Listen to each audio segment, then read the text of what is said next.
水中に長くいられるとか、そういうレベルの問題ではなく、命に関わる絶対禁止の3事項です。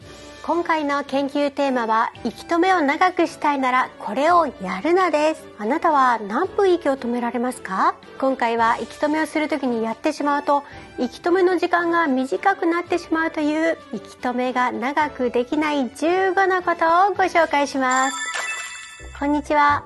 素潜りマーメイドスイム研究所所長のマリダイバーです。あなたはできるだけ長く息止めをしたいと思っているので、この動画を見てくださっていると思います。今から話す15のことを守れば、あなたの息止めは確実に長くなりますよ。ただ単に息を長く止められるだけでなく、素潜りやスキンダイビング、マーメイドスイムなど水中での滞在時間も自然に伸びるはずです。安全に息止めするための注意事項もお話しします。ぜひ最後までしっかりご覧ください。素潜りマーメイドスイム研究所では、素潜りやマーメイドスイムについて私自らが実験体となり検証するだけでなく、潜るためのコツやレアな情報をお伝えしています。ぜひチャンネル登録をして当研究所の研究員になってくださいね。最初に絶対にやってはいけないこと3つ。息止めが長くできない15のこととは別です。禁止です。息止めが長くなるとか、水中に長くいられるとか、そういうレベルの問題ではなく、命に関わる絶対禁止の3事項です。この3つは大前提として守ってください。1、ハイパーベンチレーションは禁止。ハイパーベンチレーションをすると苦しみを感じにくくなるので、必然的に息止めの時間が延びます。でも危険な状態になっても息を止め続けて、いきなり気を失うことがあります。いわゆるブラックアウトです。だから絶対にやらないでください。2、一人で行うのは禁止。息止めはお風呂でやってみたくなりますが、万が一気を失った時に溺死する恐れがあります。すぐに助けてくれる人がいる場所で行ってください。3、小さいお子さんは禁止。子供はまだ肺の機能が十分発達していません。それに時に大人が思いもよらないような無茶なことをやりがちです。ちびっこはプールやお風呂で勝手に息止めをしてはいけません。どうしてもやりたいときは大人の人が見ているところでやりましょう。ではこの3つの禁止事項を守るという前提で、息止めが長くできない15のことを聞いてくださいね。1、自分は息止めできないと思い込む。おそらく正常な肺を持っている人なら1分間息止めができないということはないと思います。男性の世界記録では11分35秒、女性は9分2秒の記録となっています。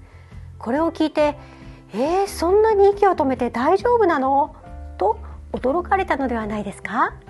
フリーダイビングは精神のスポーツなので、こういう知識があると脳が安心するんですね。自分でも止められると信じる気持ちが大事です。2、お酒、タバコ、カフェインを摂ること。少なくとも潜る前はお酒、タバコ、カフェインは控えてください。これらの嗜好品はどうしても体に余計な負担をかけます。タバコは肺にダメージがありますし、お酒やカフェインは利尿作用がありますよね。無駄なエネルギーの消費を避けましょう。3、直前に物を食べる。物を食べると食べ物を消化するのにエネルギーを使います。せっかくの酸素を消化のために使ってしまうんです。だから飲んだり食べたりは事前にしないようにします。ただしあまりに空腹状態でフラフラの時もやっぱり息止めには向いていません。だいたい4時間から6時間ぐらい前だったら食べてもそんなに影響はありません。4、トイレを我慢する。これも同じです。トイレに行くのを我慢するのもエネルギーを使いますよね。だから事前にトイレに行きましょう。5、体を締め付けるようなものを身につける。実は女性にとって盲点となるのがブラです。ビキニのブラで胸部を締め付けると肺活量が確実に落ちます。この分男性よりも女性の方が息止めに不利です。胸を圧迫するものはできるだけ外してください。また男性にも言えますが、水着やラッシュガード、ウェットスーツなど身につけるものは体を締め付けない快適なものを選びましょう。6、冷たい水または熱いお湯で息止めする。体が寒さを感じると反射的に筋肉が硬直します。そして力が入るとそれだけ酸素を消費します。冷たい水で行うと息止めの時間は短くなります。かといってお風呂の熱いお湯で行ってもダメです。心拍数が上がると長く息止めできません。ウェットスーツを着るかちょっとぬるいなと感じるぐらいの温度、だいたい30度ぐらいの温水プールがベストです。7、大きめのダイビングマスクを使う。人間は顔が水についていて息を止めると心拍数がゆっくりと落ちていって酸素の消費を抑える反応が起こります。これを潜水反射と言います。だから顔の大部分が水に接触している方が息止めの時間は伸びます。大きいダイビングマスクよりも小さい水泳ゴーグルの方がおすすめです。ダイビングマスクよりも水泳ゴーグル、水泳ゴーグルよりも水泳ゴーグルなしの方が潜水反射が起こりやすいです。ゴーグルをつける場合でも事前にパシャパシャと顔を洗うといいですよ。8、普段全く運動しない。筋肉と同じで肺もトレーニングで鍛えることができます。全く運動しない人よりも普段運動している人の方が息止めが長いです。かといってゴリゴリに筋トレして筋肉量が増えすぎても筋肉の酸素消費が増えるから、適度な運動ですね。特に有酸素運動をしていると心肺機能が向上します。ウォーキングやランニングがおすすめです。9、緊張状態で息止めする。緊張していると心拍数が上がって呼吸も速くなりますね。恐怖や緊張は脳がフル回転するので息止めの時間が短くなってしまいます。息止めの前に深く深呼吸をしましょう。そして考えることもしないようにしましょう。10、水中に潜る。水に潜るとそれだけでエネルギーを使います。人間がたっぷり肺に空気を入れてると水に浮かんでしまうので、潜ろうとすると余分な酸素を消費します。また顔を上に向けた状態よりも顔を下に向けた状態の方が長く息を持たせることができます。なんか言葉は悪いですが、水死のようにぷかーっと水面に浮かぶのがおすすめです。11、ウェイトを使わない。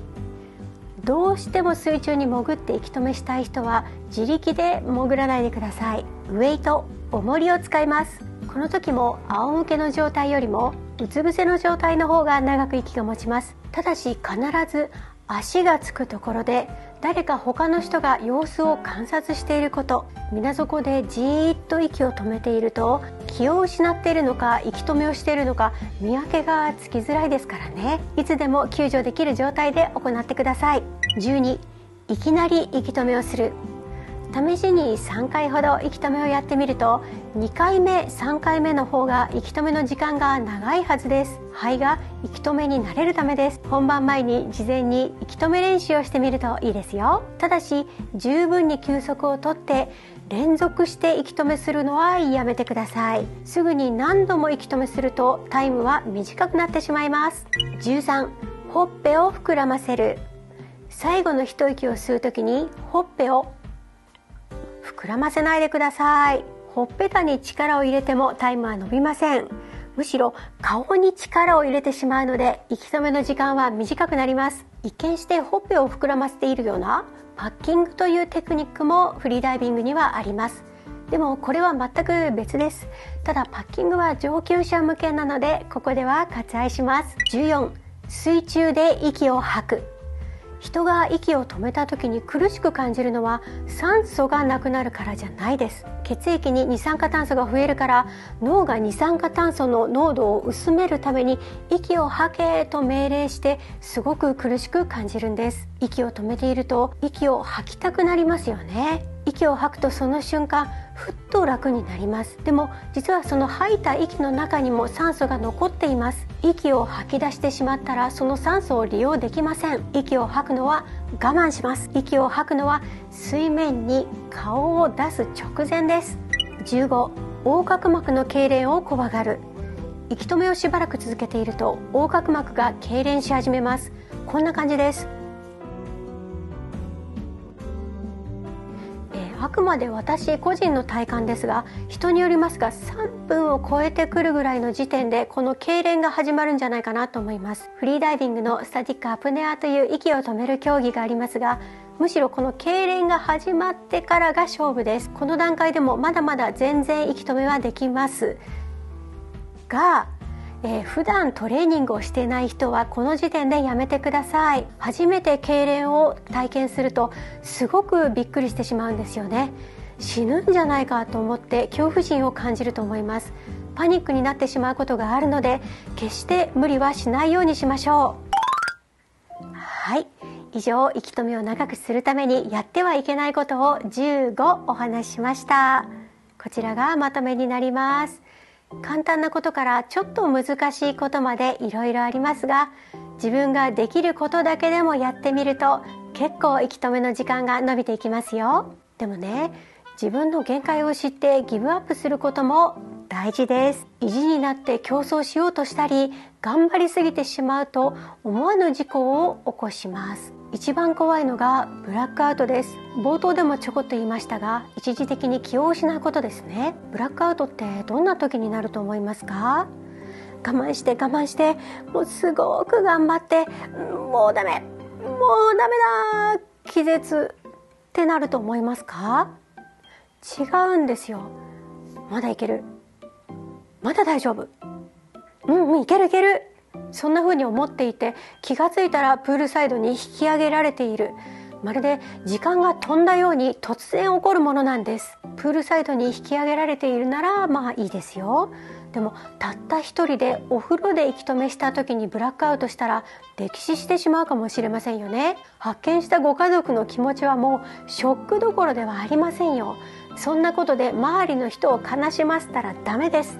息止めに慣れているプロのダイバーでさえ、タイムや様子を見てくれているバディやサポートのダイバー、救護班がいる状態で息を止める競技をしたり、深く潜ったりするんですよね。万全の体制で行うんです。我々プロではない素人は自分の限界を知るために少しずつトレーニングする必要があります。